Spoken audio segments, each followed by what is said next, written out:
Hello. I want to talk to you today about prayer, specifically a confession and cleansing prayer. I know this was an assignment for class, and yet it took on a new meaning.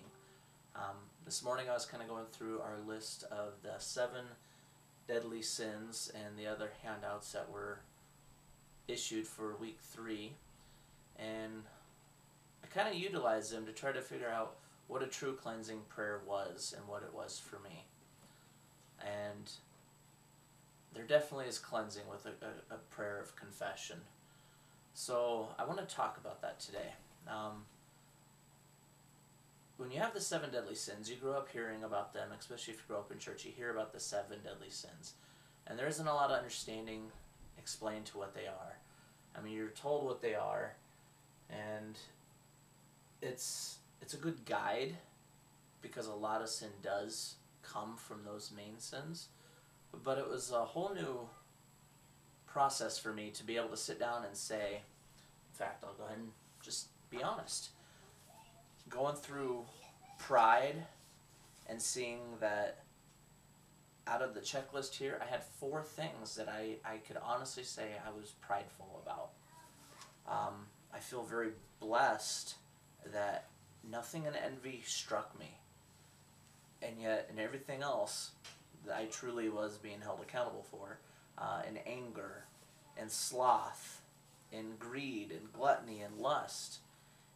And it really gave me understanding of where I am. I mean, I thought I was, and truthfully, I thought I was more spiritual and a little bit happier than that. And I am happy, but it made me realize and understand that there are sins in my life that truly do need to be placed at the feet of Jesus. So I went to prayer, and it was a confession prayer, but it's a cleansing prayer. And I think the thing that worked for me the best was I was on my knees, I was at the foot of the cross, I was praying to God.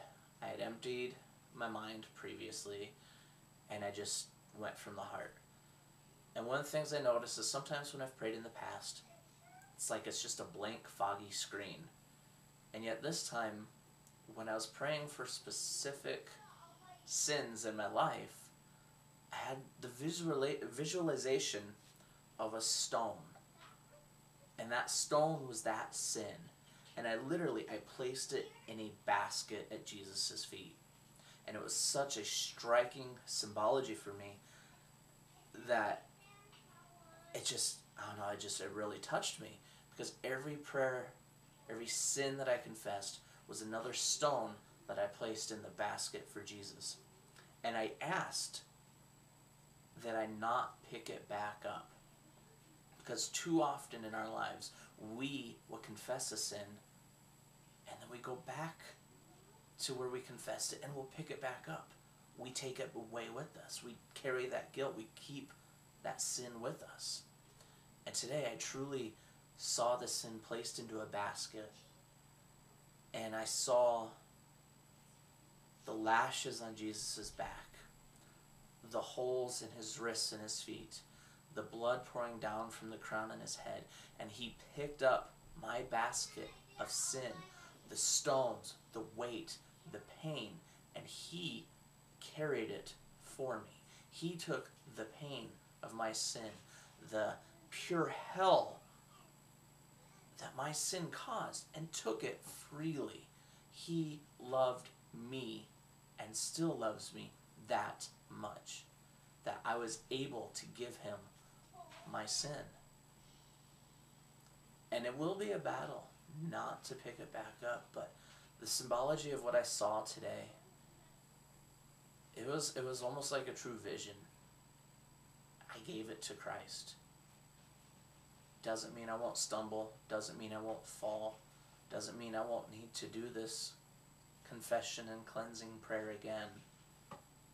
But it does mean that I know I have a Lord who loves me so much that he took on my sin through all his pain, through all his suffering, just because he loves me. That is my example of a cleansing and confessional prayer today. God bless.